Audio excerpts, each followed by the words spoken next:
చెప్పండి అమ్మా, ఇక్కడ పార్కులు చూసినారు, ఎట్లా ఉంది? మీ దగ్గరనేమో ఇల్లులు తీసుకుంటామంటున్నారు. ఇక్కడ అన్ని బాగానే ఉన్నాయి, మా దగ్గర ఇంకా ఏమి లేదు.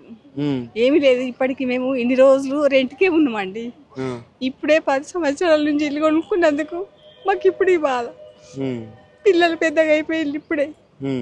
అందరు ఇంకా లోన్ల మీదనే ఉన్నది. మా బతుకులు ఏం కావాలి ఇప్పుడు? మా చిన్న బతుకులు, ఆస్తులు ఏం లేవు. ఇంకా ఇల్లు ఒకటే మిగిలిపోయింది. ఇట్లా కాకుండా నేను అద్భుతాలు సృష్టిస్తా 1,50,000 కోట్లు పెట్టి అని అంటున్నారు రేవంత్ రెడ్డి. ఆయన డబ్బులు వద్దు, అది ఏమద్దు, మేము తృప్తిగా కట్టుకున్న ఇల్లు మాకే కావాలి. అంతేనా? అంతే. ఏడుస్తున్నారు, బాధ అవుతుందా? బాధ అవుతుంది. మా సార్ కూడా క్యాన్సర్ వచ్చి కాలం చేసిండు. ఆయన పోయినాక ఇవన్నీ మాకు సమస్యలు. 2 సంవత్సరాలు అవుతుంది. 2 సంవత్సరాల నుంచి బాధపడుతున్నారు. మరి ఆయన ఏమంటున్నాడు అంటే, నన్ను నచ్చి ఏరి కోరి నన్ను కూసబెట్టి సీఎం సీట్ లో మీకు ఎందుకు బాధ పెడతా అంటున్నాడు. మిమ్మల్ని అసలు బాధ పెడతలేడంట కదా ఆయన. బాధ పెట్టకు, అసలు నిద్ర లేదు, తిండి లేదు, ఇంకా ఏం బాధ పెట్టాలండి చెప్పండి.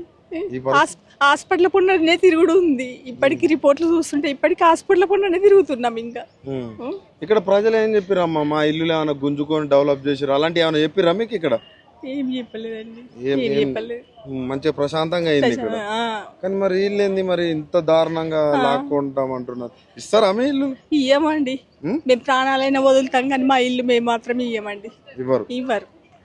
మేము ఇన్ని రోజులు రెంట్కుండి కష్టపడి పైసా కూడా పెట్టి లోన్ల మీద తీసుకున్నాం మా ఇల్లు తృప్తిగా.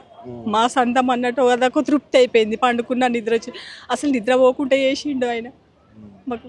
నిద్ర పోకుండా చేసిండు మొత్తానికి.